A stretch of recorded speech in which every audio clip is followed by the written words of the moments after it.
But we've made it to #1. It's Britain's favourite love song of all time. What the remarkable thing is that you didn't know that you were making any sort of history, or you were doing one of the songs for the album.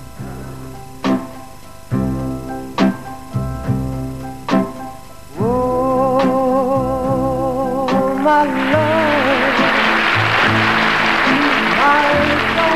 love, that three-word opening, oh my love. So it grabs you, male or female, and it just takes you places that 99% of the other songs don't take you. lonely time. The Righteous Brothers weren't brothers at all.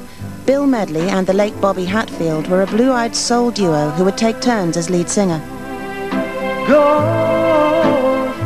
And it became a hit, and it was Bobby all by himself. So while he sang that song, I went to the bank. Are you still mine? I think Unchained Melody is a beautiful classic love song.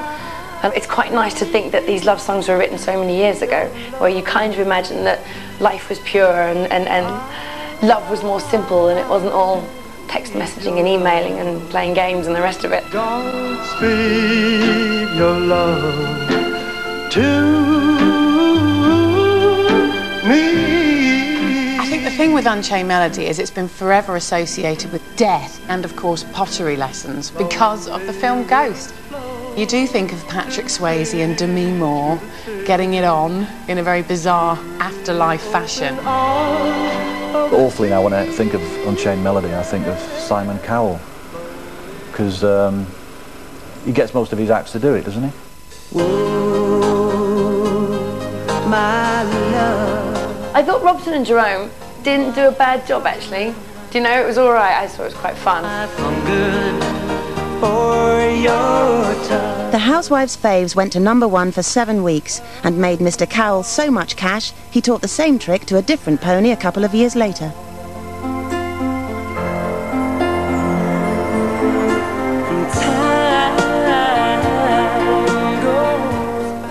For me, there'll only ever be, one good version, and that's the version by the Righteous Brothers. My darling, I've hungered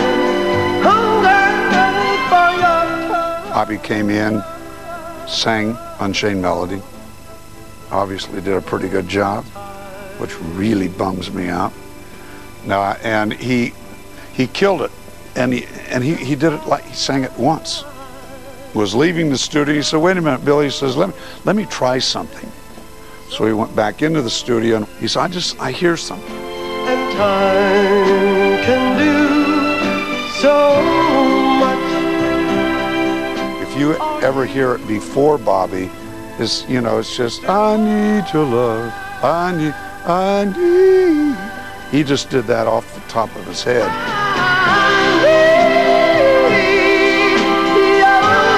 I just was real proud of Bobby's version.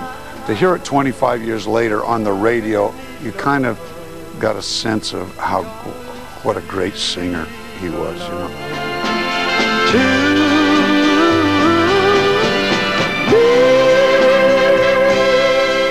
Incredible singer, incredible song, and Britain's favourite by a landslide.